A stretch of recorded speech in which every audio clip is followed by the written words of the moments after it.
We're going to teach you today how to tune a water drum. Now, many people have drums and maybe it gets flat on you. It happens sometimes when the drum dries out. And, one way to fix that might be simply to take that water drum and to put it face down in some water and let it get wet. And then check it and see if it sounds good then. But in the case that it doesn't, what we're going to do is we have all the components of a gatnokon or water drum right here. And what it really starts out with is a good watertight base. So this water drum here is made out of a wooden base. It's decorated. It is waterproofed on the inside. And one of the things when I'm making water drums is I like to have this good sturdy wooden base, but to seal it. And I've found over the years some of the things that I've used include epoxy resin to seal it. I've used things like what this one has inside of it is this material called Flex Seal. So Flex Seal really is a rubber coating that goes over the entire inside of the drum. And it seals any cracks that there might be or any seams where the water might leak out of the bottom of the or side of the drum. Now, this one has been in good working order for about 10 years. So it does work. A lot of water drums may not last that long and be watertight, but that is an important thing to first establish is this watertight base. So now I'm going to take this drum and I've made a rim that is really essentially basket splint that's been maybe tripled and tied off, and then I'll do a step to it. A lot of times I'll take that splint rim and wrap it with electrical tape, which gives it a little bit more strength. But you can see that I have this strip of cloth hanging off of it. Now, drum makers will use the cloth to make the rim tighter. So that's what is used to make that leather really tight so that you can get a good pitch out of it. So you can see how I'm wrapping it, re-wrapping it a little bit here so that the tail end is kind of hidden inside the drum like that, on the inside of that rim. I also have a piece of leather, and part of the trick of having a good sounding water drum is to have the right thickness of the leather. This one happens to be made with deer hide. So I have this deer skin that's this kind of natural tan color. And I don't know how else to explain it, but it's got just kind of a real medium thickness to it.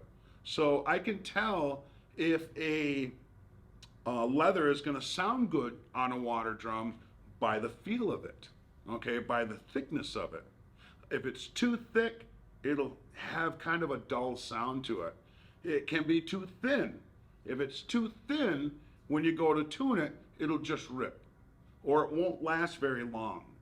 And it just really, by trial and error, that's one of the things that's important, and one of the reasons why I'm teaching this is I'm sure there are people out there that have all the parts to a good drum, but they just don't know how to put it together.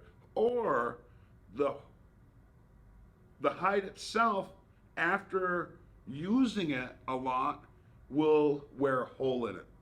Now, the leather that I use, this thickness, in general, will last me for a year, roughly a year. And that's with a lot of use.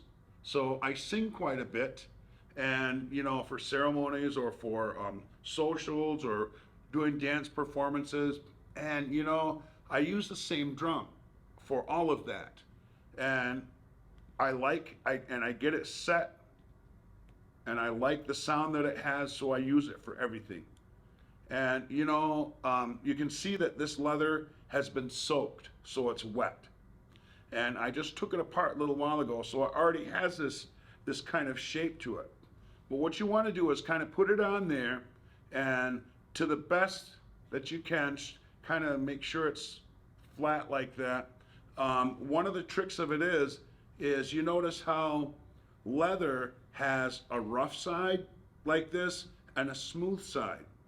I always make sure to put the rough side on, and make sure to put it down so that it's the one side that's contacting the wood itself, because it gives it better grip when you go to tighten it. If I use the smooth side the other way, it has a tendency, it's more likely to slide as opposed to grip and be able to tighten good. Sometimes even around the rim of the drum, if I'm making a PVC drum, or this is really smooth, sometimes I'll take an X-Acto knife or a box cutter, and I'll score it. And I'll go all the way around like that, turning it, scoring it, and then I'll turn it the other way and score it the other way to make it rough around the edge right here. I do that again so that when I put the leather on there, it has something to grip. So if it has that rough edge on it, it's easy that when I pull it tight, it's gonna stay. So those are just kind of a few tricks. A lot of times, one of the master drum makers that I learned from, Avery Jimerson himself, he had sometimes a thick wooden base for the drum. Even if you carved it out using a chisel from a log and it was thicker, what he would do is he would take a knife or a chisel and bevel it and make it slanted inwards all the way around, making this top lip right here thinner. So that would give that drum more of a ring or more of a ping. So those are just a few pointers on assembling a drum, or making one. And it might sound pretty simple, but it makes a big difference. If you have a wide wood part on the top, it'll always sound like you're hitting the drum and you have a finger on it. It sounds dull. What we're going for is wanting to have a good ring almost to the drum itself. So I like to kind of go around and even kind of start it off making sure that it's to the spot that I want, okay? And then I'm gonna put the rim on. Now the rim is made so that it's gonna be tight. And this is tapered just slightly so that when I push the rim down, it's going to tighten the leather also. But I'll get it started a little bit like this and make sure that it's just, snug. And then I can already go around and start pulling on it with my hand and kind of stretch this leather like this, even before I start using the tightening sticks, and go around. And you notice that when I'm pulling it, it's going down. That rim is sinking down a little bit as I do it. So I can push it a little bit more, and that's a good start to making this leather on top tight. And we want to try to keep it as even as possible as we tighten it. Now, I like to have a bench or use a bench or a good sturdy table like we have here. And then I will take and use the tuning sticks. And this guy came up. We'll just pull it down there a little bit. Like to use the tuning sticks. And what these are about is it's about taking this extra leather and wrapping it up. I'll use another stick to kind of pinch it and pull it down. So you could see how much it pulled that down. I don't have a lot to deal with here, but I have enough to tighten it a little. So I'm going to go around the drum, making it tighter and tighter as I go.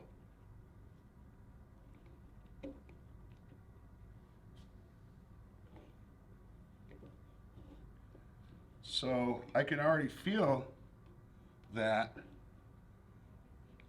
it's gotten pretty tight. And I want to make sure that it's even, that it feels even this way all the way around as well. So now we'll check it out. In order to check it, I need to make sure that I put my finger on the hole to keep the sound in the drum. That's not bad, but I'm going to try to make it a little tighter. So I'm going to target these spots where I've got a good amount of extra leather, and I'm going to put it on there. And you notice that what I'm doing is I'm twisting it and pushing it down at the same time.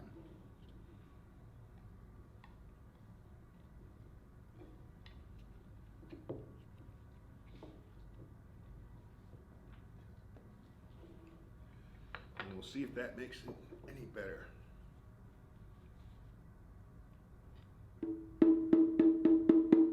So you can hear it. It's got a good ping and a good ring to it.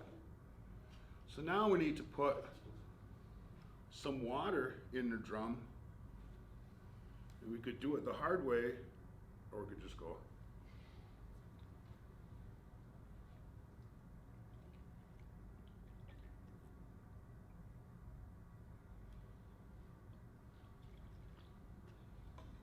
So not only did I put water in there, I put my voice in there too. So now, a couple swallows full there, and you can hear it.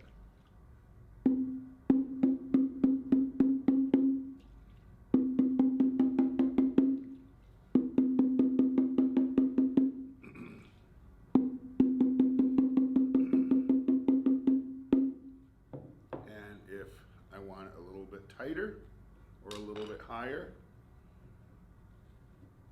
I can just find another spot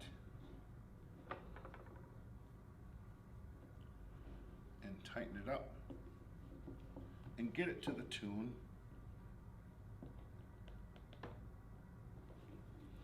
that I like.